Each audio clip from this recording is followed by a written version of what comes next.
Hello, this is Brian Foster, and today I'm talking about Spiritism. In fact, we are going to have a question and answers, as we always do on Mondays, a live stream on any questions you have about Spiritism, and I will do my best to answer them. So, in the comments section, please type in your comments. I will start with questions that people sent me via comments and email, but I will always take priority of people who, when I live stream, to answer your comments live. And if I don't get to them, I will write them down and store them and keep them for the next time. Before we begin, let's have a prayer. Dear Jesus, please help us raise all of our vibrations in harmony. Please help us move this planet Earth from a planet of atonement to a planet of regeneration, so we can usher in a new era for the benefit of humankind, of those of us who believe in the right and the life and goodness and service, who have tried our hardest to study about Spiritism and spirituality and to leave our pride and vanity and our primitive emotions behind and replace them with more advanced emotions. Amen. Okay. Before I begin the questions and answers, I just want to tell everybody that a good place, if you're interested about Spiritism, is go to my website, nwspiritism.com, and download the book Spiritism 101, The Third Revelation. It's in PDF. You do it for free. The other thing you can do is you can go to any search engine and download the Spirits book by Allan Kardec, codified by Allan Kardec, I should say. Just type in Allan Kardec space PDF, and you'll find all his books. In fact, you'll see, if you're looking at the screen now, you'll see the Spirits book, the Mediums book, and the Gospel According to Spiritism. And for anyone who's interested in communicating with spirits, because there's a lot of things you must know, there are dangers involved. There are lower spirits that will try and fool you, that I would recommend you read the Mediums book. I think that's extremely important.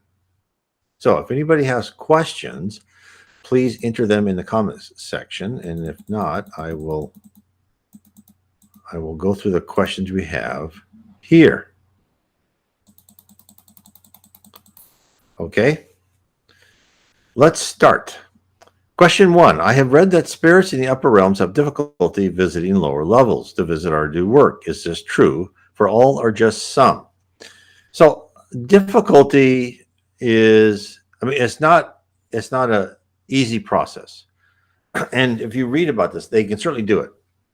But there's work involved, and it does get tiring. In fact, before I begin how they do it is the spirit world knows that when spirits go down, even from the lowest levels of heaven all the way to the top, it is a tiring and exhaustive work. In fact, people cannot stay there.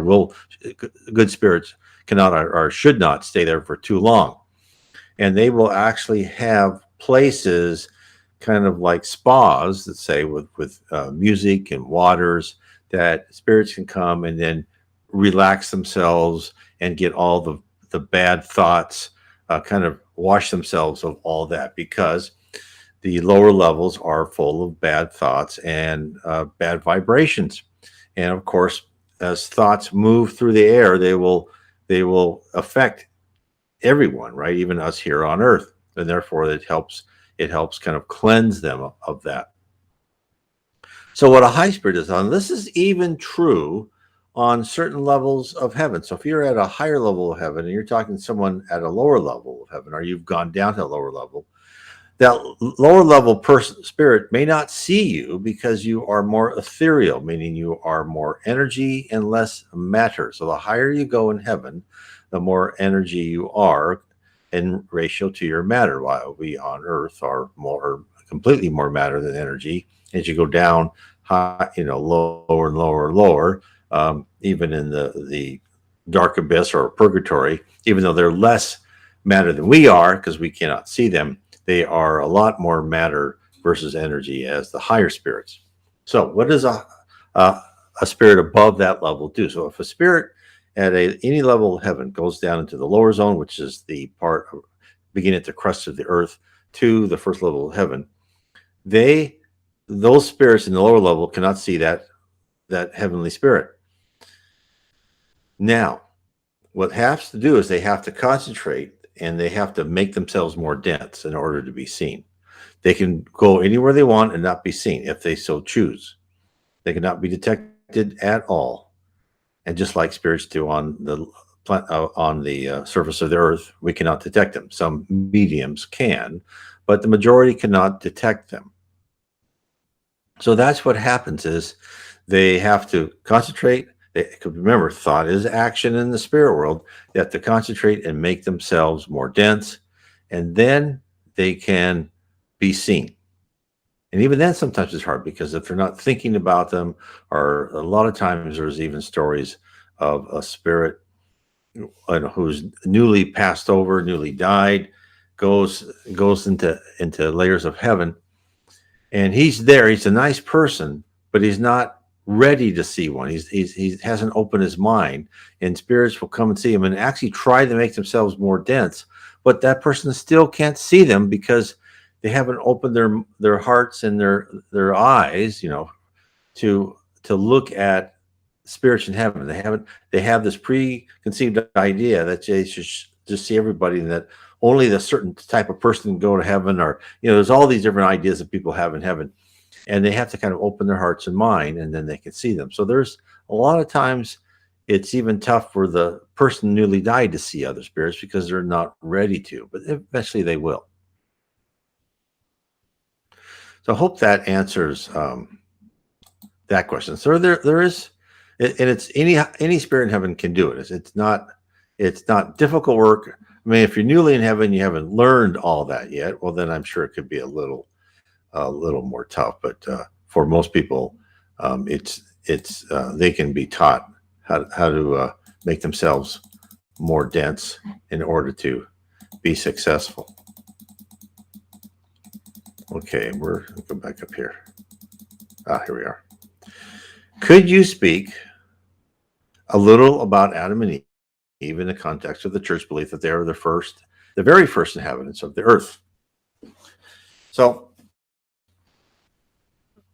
Spiritism says this is a myth. Now, there is a lot of backstory to this.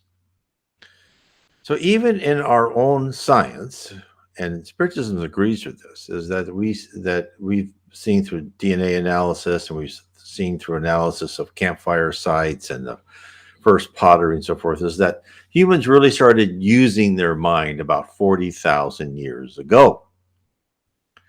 And Spiritism said, I think this was like in 1946, is that's when humans really got intellectual enough even to put a free-willed soul into them. So you can tell we were probably in the level of a primitive planet for quite a few tens of thousands of years. And so through machinations and evolution of spirits, making small changes to DNA, right? They made a creature, a human, complex enough, and the brain complex enough to hold a free-willed soul. Now, we're still not here at Adam and Eve yet. I'll explain that in a minute. So that went on for quite a few thousand years. In fact, there were civilizations that were up and down, Lemuria, Atlantis. They say there are like two others that went up and down. And remember, you think about ancient civilizations, 40,000 years. Our civilization, look what we've done in 2,000 years. It's amazing. So you've had plenty of room for civilizations to rise up and be completely destroyed. So then the spirit world knew that the human race was making technological advances, but they really weren't making spiritual and moral advances. They weren't using the technology in order to help others and be kind and generous and not to be corrupt when they're in power. So what Jesus did, since he's in charge of the earth and he's in charge of some other planets, he took from one of the planets in the Capella system, he took a group of four different groups and sprinkled them around the earth of people from a planet, I believe, it's not explicitly stated, so this is my interpretation, of spirits who were not quite ready to be in a planet of regeneration, or were in a planet of regeneration and failed, and put them on the earth in order to bootstrap the civilizations of earth to become a more morally advanced and technologically advanced too. And those were the Aryans in the very north of India, then the more southern Indians. It was the Jews, and then the Egyptians. Now you can say, well, what about the Chinese? And what in the book On the Way to the Light, a great book by Chico Xavier, Psychograph of Chico Xavier, but written by the Spirit Emmanuel. They said the Chinese already had an advanced civilization at that time ahead of the others, and therefore they did not feel the need to put these people into the Chinese, because the Chinese were uh, um, exemplary as far as being an advanced culture at that time. This I believe, now it's not quite sure. It's around 4 to 6,000 years ago. Because when he said that, I don't remember. He said 4,000 years before Christ, or 4,000 years like from approximately now. So around that time, they put in a lot of people. Now, remember, so these were advanced spirits. So imagine if you were a spirit and you're on the earth now, and you had electricity and sewage and cell phones and computers that were fast, and you had soap and anesthetics and everything, right? You could want, and you're all of a sudden you're in this in somewhere in the middle of the plains, right? Or maybe let's say with Abraham, and you're in this tent, and you've got to go in the you know over the hill you use your restroom, and nothing's as clean as you're used to. Now you don't know this because you've had, you're not, but your memory's kind of wiped out on that. But your instinct is like, this is really dirty and not very advanced, right? So they instinctively knew that there was something better.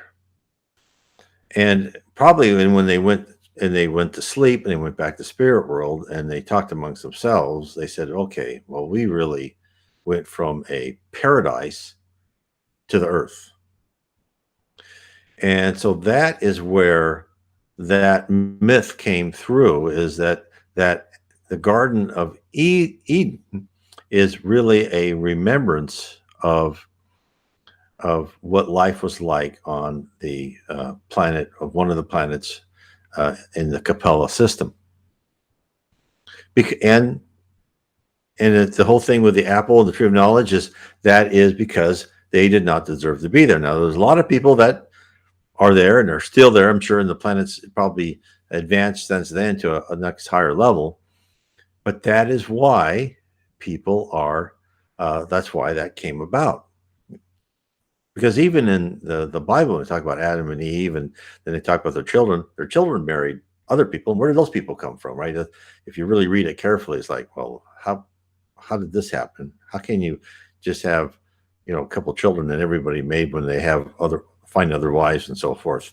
So, but that's why. Now, the interesting thing is, the Egyptians, what was said in the book by Emmanuel, is the Egyptians were like the most advanced. They really advanced and understood the spirit world. And in fact, most of them, they said, were able through successive reincarnations to go back to one of the planets in the Capella system. And that's why they said that there are still mysteries of the pyramids, and there's meanings in the numbers and the Sphinx, and that there are powers in that we still don't today understand, that the pyramids were very powerful generators of spirit communication and knowledge, and that the Jews were very understood the concept of one God, and they were an enclosed system. And then the Hindus and the south of the middle part of India, let's say, they're again very close to God, understood what they had lost, but all those three they kept to themselves, right? The Hindus had their caste system, and their Brahmins were probably at that point in time the more direct descendants of people from Capella are souls that came from Capella. The Egyptians, of course, didn't spread their religion across the nations, and the Jews, of course, kept to themselves. Now, the least spiritual and the most material of the groups were the Aryans, who wandered through all of Russia and Europe and the Mediterranean area, the north of the Mediterranean Sea. And what they were very materialistic, not very spiritual, but their one advantage is they absorbed other peoples as they went, and they brought them up technologically wise. They made them part of their tribe, while the other three groups kind of kept their tradition was to keep other people out, so to say. Unless you were born into the tribe, you're not really invited in. And of course, these things have changed over time, but so that's why the Aryans were the most successful, and that's why a lot of the emphasis was placed then on creating Western civilization via Athens and Greece, and then the Roman Empire, and then after the Dark Ages, the whole Europe and the colonization of the world, so they could spread all this. Now, caused a lot of harm, and as Emmanuel said, they paid for it because Europe was wiped out after 2 world wars as a power really never to rise again. But what they did do is they spread technology and the knowledge about Christianity worldwide. But you know, for every action, there's a reaction. And by taking over colonies and slavery and etc., they paid for that. They paid for that in a lot of hurt and suffering and death, right? 2 world wars. Who knows? I mean, millions and millions of people expired and not in nice ways in those 2 world wars. But in summary, that is the Adam and Eve, why that went into the Old Testament, because that's a memory of a paradise of which they were exiled because they did not go on the higher level of vibration and harmony and love and selflessness. Now, that very same thing is going to happen now. Now, I don't mean like at this moment, but I mean, you know, within 100 years, because the apocalypse isn't going to happen. We're not going to see in the sky and see a bunch of people taking off the earth, and some go this way and some go the other way. No, it's happening in the spirit world right now. So those, like the ones that came from Capella, those who are not with the program, and they can say, well, I don't see you, I don't see you being a good person and trying to help society when we are a planet of regeneration, because that's coming up pretty quick. That we're starting the preparation for the phase, and we should be starting the first really step in around 2057, when we're told there's supposed to be a slight majority of more enlightened spirits on Earth, incarnated on Earth, and unenlightened and ignorant spirits. I don't want to say bad or evil, because all spirits will become good someday. It just takes some more effort and time and duration. So that same thing, there's another planet like on Earth, probably in either a primitive stage or a beginning of a planet of atonement. Those people are going to go there. They're going to fulfill the same situation. Now, Spiritism says you can't regress as a spirit, meaning you can't go into a lower life form. But you can certainly go to a lesser planet and be an example. So even these people who weren't very good on a planet of regeneration are good examples for a more primitive planet, where they bring in technology, they bring in organization, and they'll bring in things that will be helpful. It's all in relation, is it not? Okay. So again, if you have any questions, please put them, and I'll go down to the next question. But before I do that, let me mark this one done, so I don't review the same thing. Okay.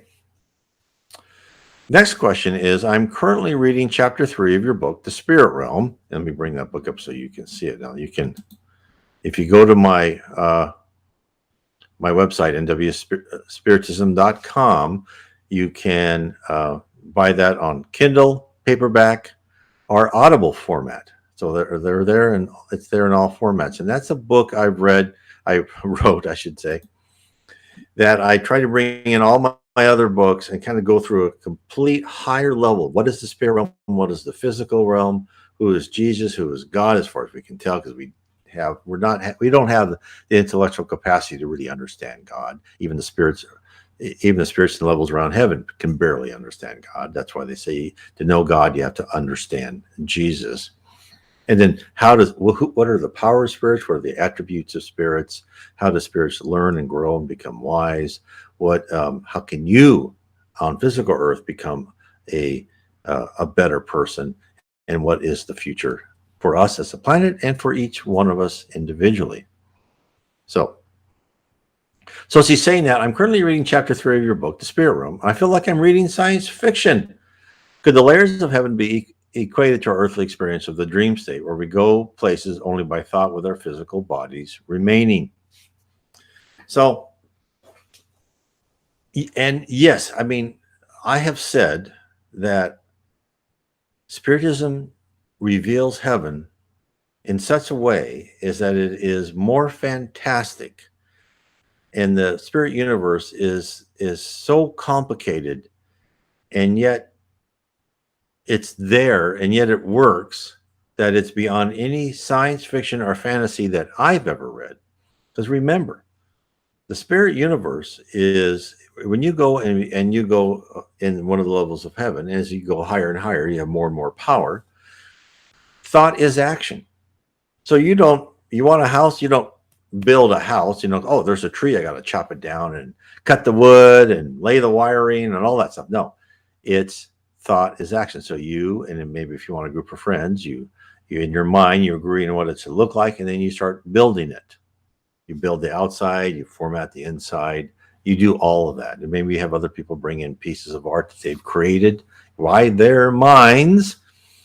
And so imagine living in a world where people all create with their minds. Now, if we did that on Earth with everyone on Earth in their different levels of spiritual maturity, we would have complete chaos and destruction everywhere, because no one, I won't say no one, but the vast majority are not disciplined enough to have that power. Now you know why you go through the trials and tribulations that you do, because we're all here to work to control our minds and be calm and cool and loving, even when the winds blow against us and there's ignorant and stupid people saying mean things about us, and people reject us, and people steal our money. And we have to kind of go, okay, yeah, let me think about this calmly, and not want to desire for revenge or envy or hatred or violence. That's why we're going through this. It doesn't mean on Earth you can't defend yourself and you can't lock someone up for doing bad, right? And you should, but you've got to understand them and then think logically about them and say, I think that person's better in prison for a while so they can learn their lesson. But don't hate them. Just understand that they are at a immature level of spirituality. So, and then the next thing I'm sure this person is the spirit universe. So you know how we like to think of things in geometric shapes and physical shapes. So a lot of times I'll describe the heaven. So you have the earth, and below the surface of the earth is the dark abyss, what people will call purgatory. Some people call hell. There's no hell in Spiritism, since no one's there there's no eternal punishment. Then you have the lower zone, from the surface of the earth to the lowest level of heaven. And again, that's not a great place at all. These people are still materialistic. They're still tied to the earth. And then you have the levels of heaven. Now, there's different numbering systems of level of heaven. Some people say 3, 7. The spirits that talked to the Reverend G. Vaughan said 10. They said, and they said is, look, there's different numbering systems. We're just going to use this one to be consistent as we talk to the Reverend G. Vaughan. So I kind of use theirs. But he said there's many ways of doing it. But the main thing is that a spirit doesn't go from one level to the next level until they are more mature, they have more knowledge and more love, and they're more spiritually advanced, right? Jesus is, they say they're not sure. They think maybe he's in the 15th level, which is, there are 10 levels around heaven. And then there's levels of heaven around the solar system, the constellation, one of the arms of the Milky Way, maybe the galaxy. I don't know how many levels, but there's a lot there. So now, the question is, could the layers of heaven be equated to our earthly experience of the dream state, where we go places only by thought with our physical bodies remaining? And you could equate a little bit to that. So let me explain that. When you sleep, you are released from your body. You're still connected by that silver cord, which is part of the perispirit, because your perispirit connects to every cell of your body. Let me put a picture of that up, so because I think that's always helpful to see. Let me bring this one down. Okay. So your spirit is there, your perispirit, which is connected to your body, and then it's a silver cord that's connected to your spirit. So all the data comes from while you're on Earth, goes in your spirit, and your spirit brain's more active, etc. Right? You're a lot smarter in the spirit world. That's why on Earth, it doesn't. Some people who you think are kind of stupid or ignorant, maybe dialed down. They're just as smart as you in the spirit world, but they could be dialed down for them to learn something and not use their brain too much, and they're supposed to experience something else. And they probably asked for that, right? Because it might have been too clever by half in their last life and took advantage of people. Okay. So when you are asleep, you range the spirit world. Now, you can only range the spirit world according to the level of your advancement in the spirit world. So if you are still trapped by materialistic emotions and expressions, you will only able to roam the lower zone. If you are someone like Chico Xavier, the great spiritist mediums, or Mother Teresa, or just a good person in general, and let's say you came and you're incarnated after being in heaven, right? And you're incarnated, you can go back to that level or lower. So if you're level 1, 2, 3, 4, you can go up to that level in your sleep, or you can stay down in the lower levels and talk to people, talk to other spirits. So it all depends. And of course, what will happen is there's this great scene, I think in the movie No Solar, called Astral City. You can actually find that, I think, and you can rent that on Amazon.com, or you can buy it. I bought it. It's in Portuguese with English subtitles, but it's worth it. There's also a movie on Netflix called Alan Kardec. Great movie. It's done by the same director. In fact, I think No Solar had a little bit bigger budget, and I think it was a little bit better, but I would rent that movie. And they showed these spirits, right, were kind of light and bright, and then behind them there was these silvery cords. So when you're a spirit and you roam where you want to, you'll always be connected to your body, so you can be called back if you wake up or something happens immediately in your body, because your perispirit still influences your body. Okay. So when you sleep, you can roam the spirit world to where you have permission. If you are let's say you're a spiritist and you've been studying, and you just started studying Spiritism, you may be called into heaven and given invited to a lecture about Spiritism. You may be talking to other people. In fact, I was talking to a medium, and I said, I've had dreams, and it was for a month straight, and the most boring dreams. I'd be on a college campus, and I go, where am I going now? And I'd walk through an office building or a college campus. I get in an elevator and I go to these big rooms, and I go, well, why am I here? I don't understand anything. That's my dream. And I just night after night, I'd be in different places. And she said, well, that's, you're in the spirit world. You're being told things. You're having meetings. You're being told things. Your physical mind doesn't remember them.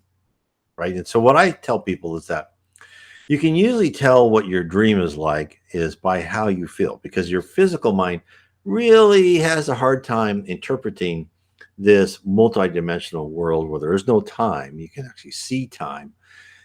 Your primitive mind just doesn't grasp it that well.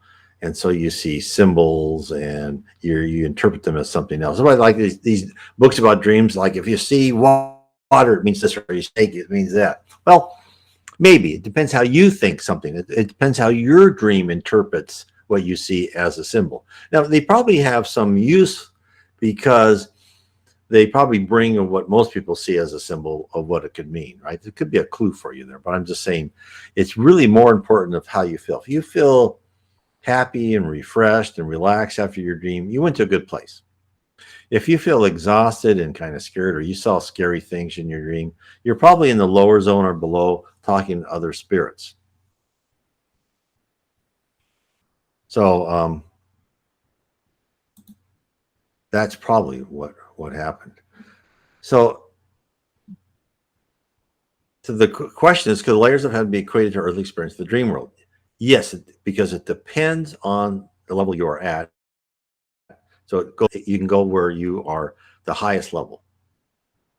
So if you're not spiritually aware and you're still very materialistic, tied to earth, you won't be roaming the good parts of around the earth. You'll be because remember, they don't we're closed in. It's called the law of affinity. You can only go where you are allowed to go.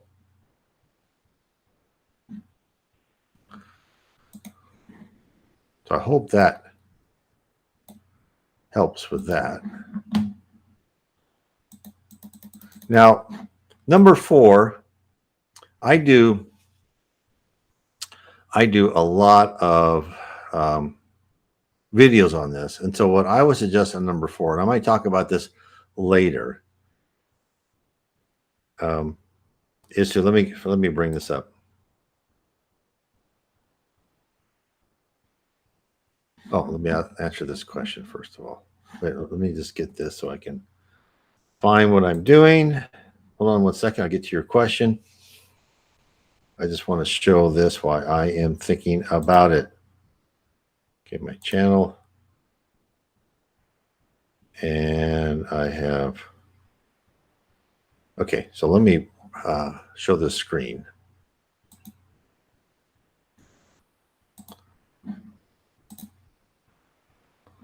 Let me bring this over. Let me hide this.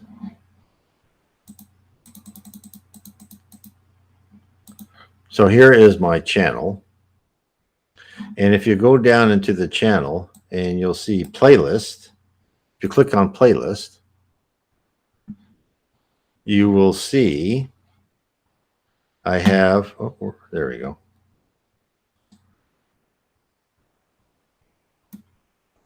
I have different playlists. I have Mechanics of the Spirit Realm, Through the Mist, Spiritist Review, Questions and Answers. I'll have all that. And then I have Interpretations of the New Testament and View full playlist.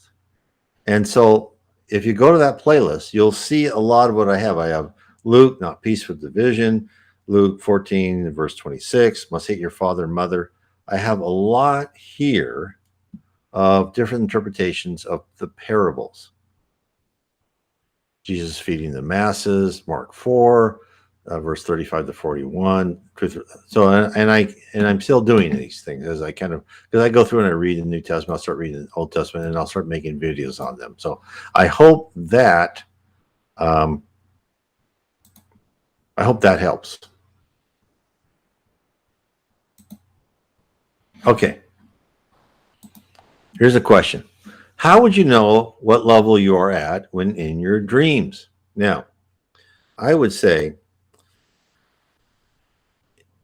it's not easy, but I think you can guess. If you're in your dreams and you feel nervous and you've had people attack you and say mean things to you, and you're chased or you're chasing or you're doing something right like that,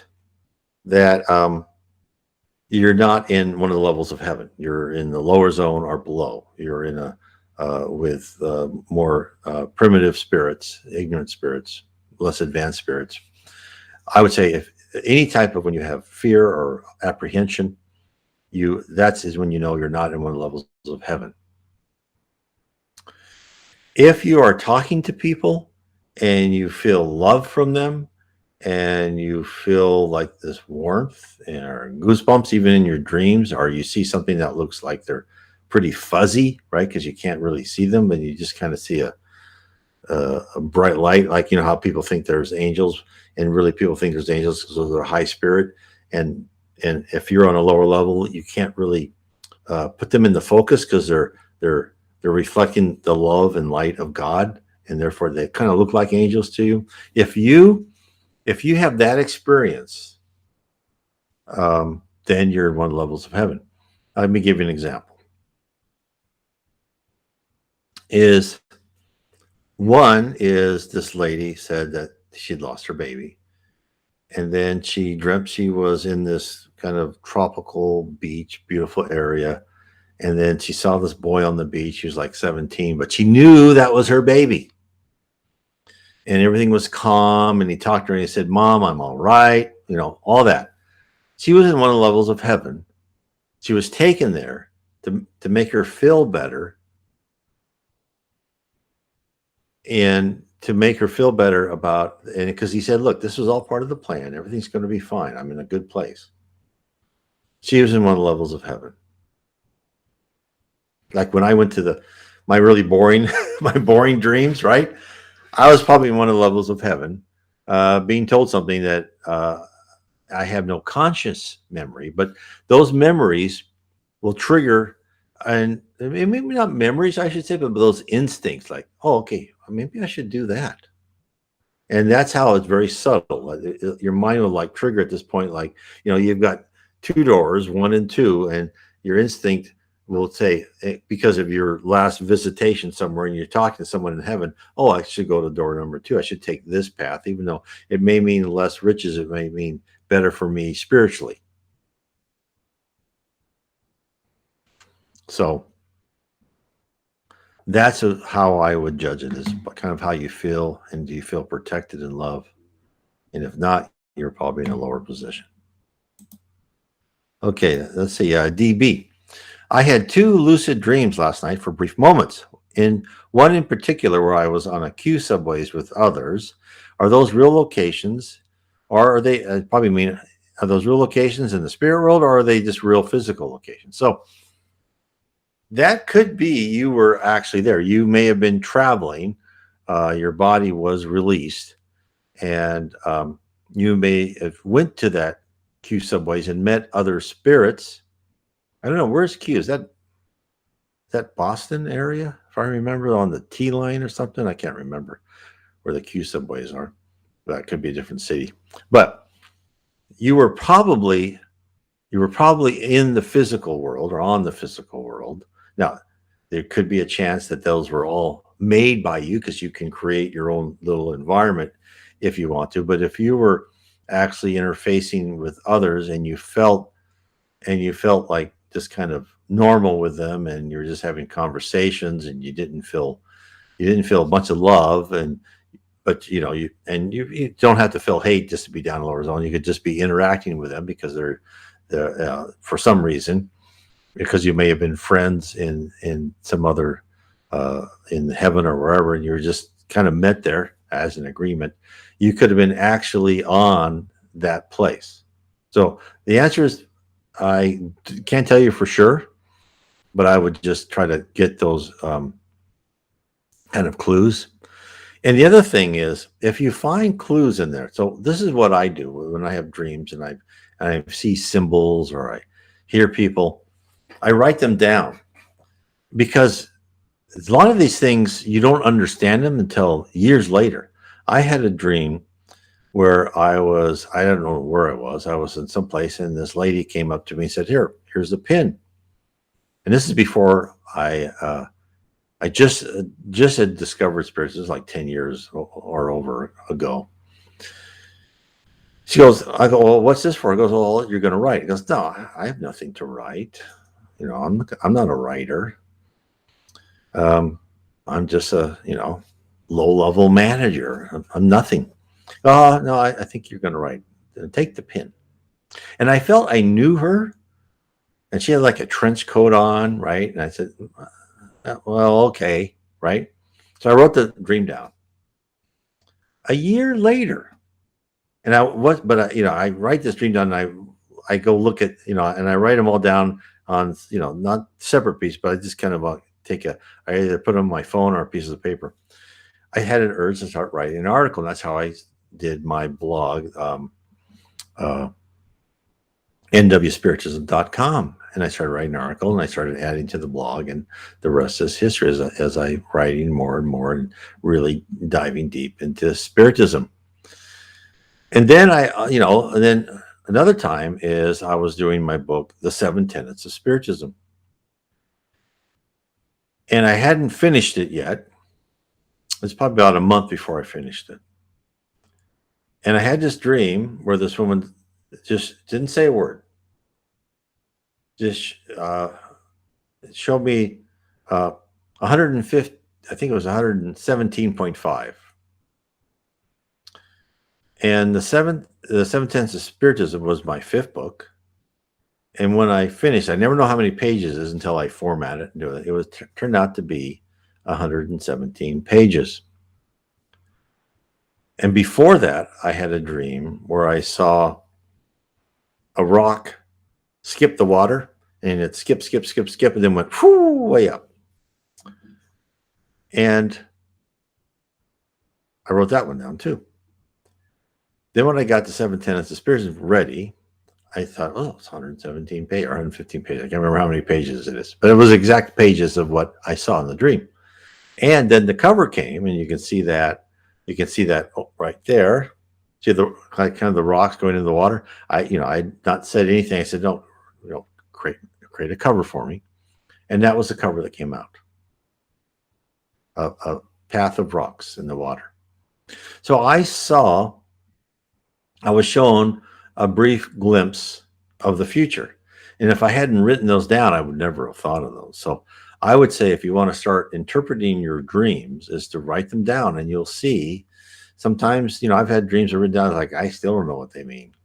But otherwise, and then other ones I think, oh, I think I know what that means. But then something happens and go, that's what that means. The same way as when my wife and I, we go to, when we're in meetings, and I'm not a medium. I sit along the wall, not at the table.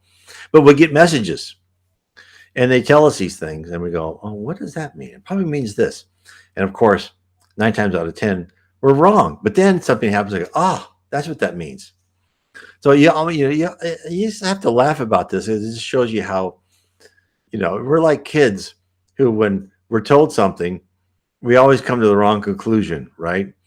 But write those dreams down. They give you little glimpses, and they will help you. But you got to do your work. You gotta stay on top of it. And I read them through, once every 3 or 4 months, once every quarter, let's say, and see what happened or didn't happen, and I'll add to them when I have something happen to me. I hope that answers the question. And here is from Simply Luciani. It says, yeah, at DB, I believe so. That's the one that just adds about 2 lucid dreams. Yeah, so I think she's agreeing that you need to take care of your dreams, and that you're probably on a real occasion. Yeah, and she says, you probably were in an actual subway. Right. That's what I believe too. You probably were in an actual subway. Because why would you create that in a heavenly environment? That you probably just were astral planing, and you were visiting other people in that subway. Now, there is a story of someone with let's talk about an artificial environment that was made.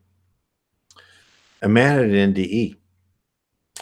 He had an asthma attack that lasted 7.5 minutes. He went to this place. It was like a valley. There was nothing there. And then he heard this voice, and he said, okay, you're going to have these like acorns, these seeds, and you plant them along the valley, and you create this walkway. And you're going to create a garden. And he goes, I'm going to give you a seed every year. He felt he was in this place for 2,500 years. planting seeds. So he had a big forest. He had a temple on top of the mountain. He had gardens. He had a pathway up to the temple through the rocks that he'd done. He felt he was there for 2,500 years. He said he thought that was his life. When he had, at the end, Spirit told him, okay, now walk up the pathway. And then he started at the bottom and he took one step stone and kind of hurt a bit. And he took another stepping stone and hurt. And he said, I can't make this. And the guy said, yeah, you can. Walk up the pathway. And he took another step and the pain was so great. And he was just kept moving forward. Each step was another great pain. But he goes, I can't do it. I can't do it. He goes, yes, you can. And he got to the temple and then he saw this. He said he saw the most beautiful spirit. And higher spirits are just beautiful people, right? And they're all in their unique way. He says, you made it. He goes, now you can go back.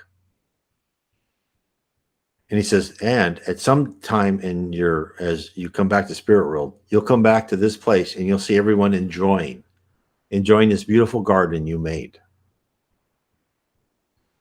And he came back and he was only gone, I think, for 7.5 or 8.5 minutes. He timed it. But he thought he was there for 1,000 or 2,500 years. Now, I believe that path was symbolic of him showing him, and this is what we're being told in the spirit world many, many times. Each life is a challenge, and each life could be full of pain as you divest yourself of these primitive emotions and you cleanse yourself of your past wrongs. And you finally reach your end result of where you are pure. And in fact, they'll say that in spirits who are in the lower zone or the dark abyss, that type of purgatory. Once they say, oh, please, God, Jesus, help me out of here, a spirit will say, okay, come with me. I'm going to take you to an outpost. I'm not going to just whisk you away to heaven. And we got to walk. In fact, sometimes they'll say, you come with me, we'll help you out. But before you can come out of this horrible place, you got to help somebody else. You got to do your job. Instead of hurting people and being mean to people, you have to be, you can't just think you want to get out of here. You got to work for it.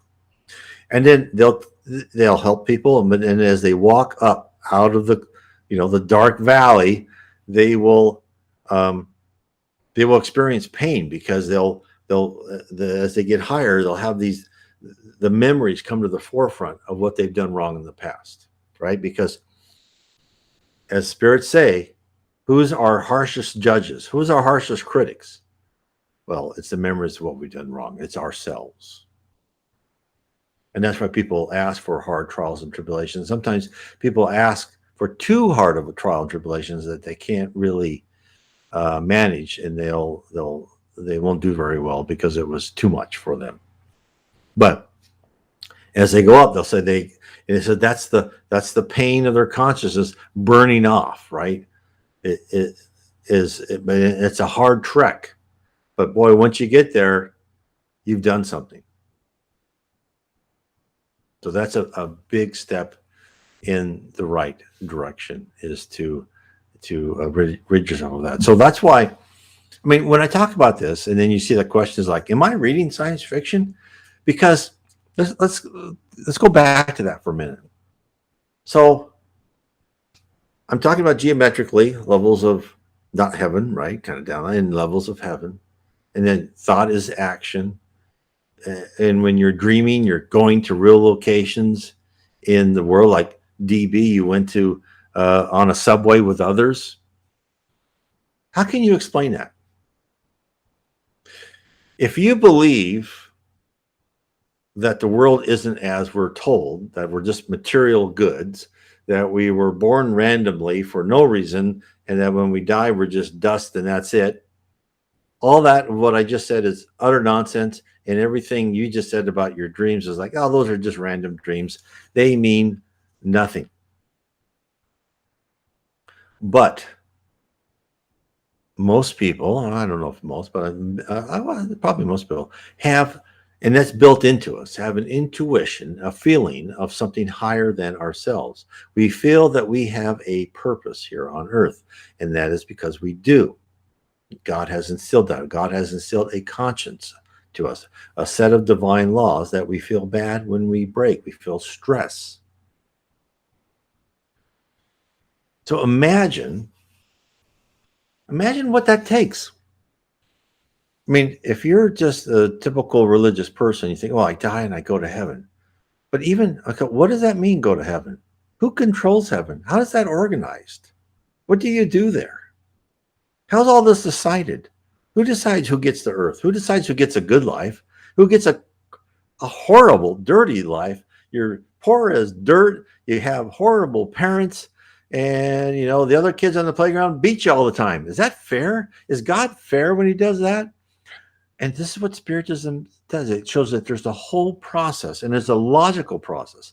Now, to us in the middle of each life, it can be cruel to us, but there is really is no such thing as punishment. It's education.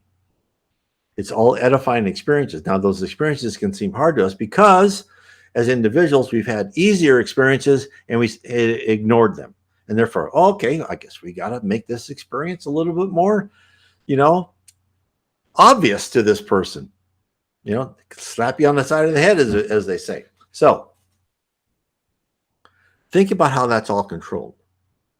So you have spirits, or we're spirits, right? We're not very advanced spirits.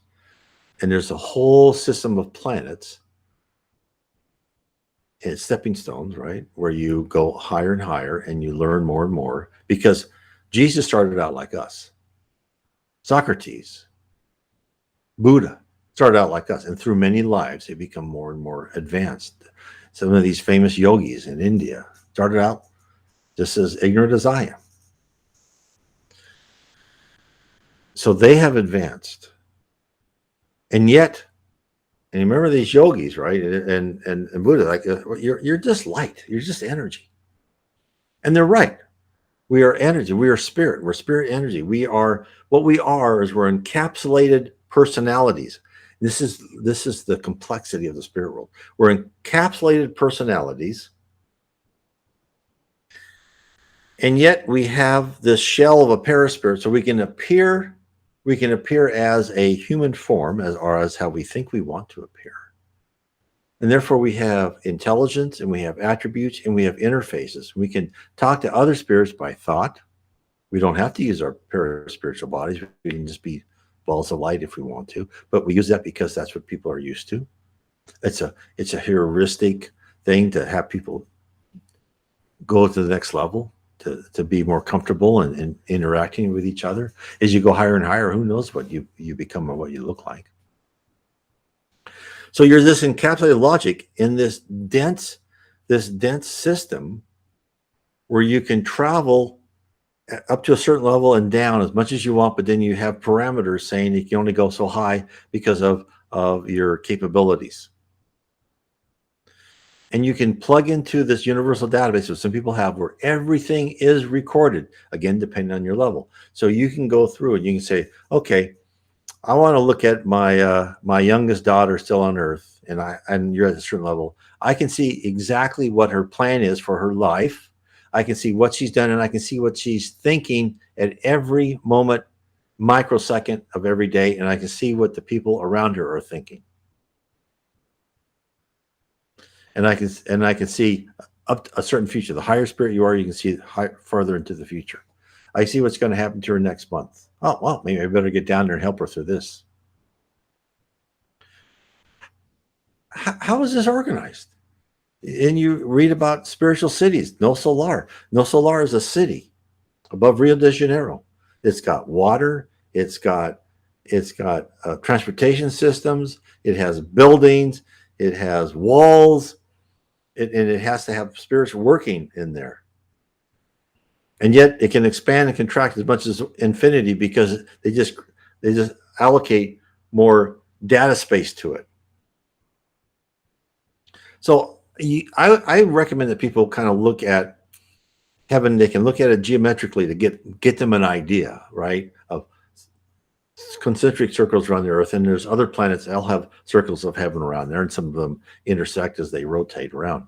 But at the base of it, we're in this highly complex, beyond our imagination, of data where spirits can roam according to their level, create according to their mind from universal fluid. So you can create logically what you want into this fantastic environment. That's why when people they write things like, "Oh, I don't believe all this. It's the spirit that keep us slaves," right? Because I'm sure people have seen that. Where no, there's this, just say you're not going to incarnate again, and I can see why they say that. I can see that because it's human nature to say, no, you're not in charge of me. I'm going to rebel. I'm in charge of my own life, and I understand that. I'm sure all of us have gone through that phase. But that's like standing in front of a tidal wave saying, "You're not going to get me wet." Well, yes, you are, and you're going to go along. So we are in this environment that is so powerful and so far above us. This is why I recommend we start learning what it is. Because when we rebel and we say, "No, I'm not going to do that. I'm going to create a Ponzi scheme and get rich and enjoy myself on this life." Well, go ahead. Your next life, you're going to have a lot to pay for. But if you want to, you're not going to be rot in hell for life unless you want to, right? You'll change your mind eventually. But yeah, your next life you're going to have a lot of karma to take care of. That's why, when you start understanding the immensity and the complexity of the spirit universes, you can never escape. We are part of God's plan. Now, is there something outside of that? I don't know. And I like to ask those questions sometimes, but then I think it doesn't make a difference. I can never exist out. It's like you're a character in the video game. Can that character in the video game exist outside of the video game? No. It has life only within the confines of that PC, that phone, or whatever it is. That's what we are. And we have, to us, it's infinite amount of space. And we have infinite things to learn. We have infinite things to be amused at. And we can grow to our heart's content. We have intellectual boundaries that we cannot conceive of, that we can go. And we can go, and as spirits have said, even on the high levels of heaven, say, look, to you think we're on a high level of heaven. We're just on the level of heaven of earth. There are so many levels above us. We have no idea. And we're in a different dimension than you are. How many other dimensions are there that we don't even understand? This thing goes on and on and on. And this is a fantastic world. And yet we have to be at this level, in this place, in this time, going through these annoying trials and tribulations in order for us to have our minds so we can rip out our primitive emotions, replace those with civilized ones. Because if we don't, we're never going to be allowed to graduate and have immense power. You're not going to let your 12-year-old drive your car until they become responsible and mature. Jesus is not going to let us out of the basic levels of heaven until we're responsible and mature. And no amount of whining is going to change it. And that's why this is all fantastic. And once you understand that, the Force in the Star Wars series and all these other series is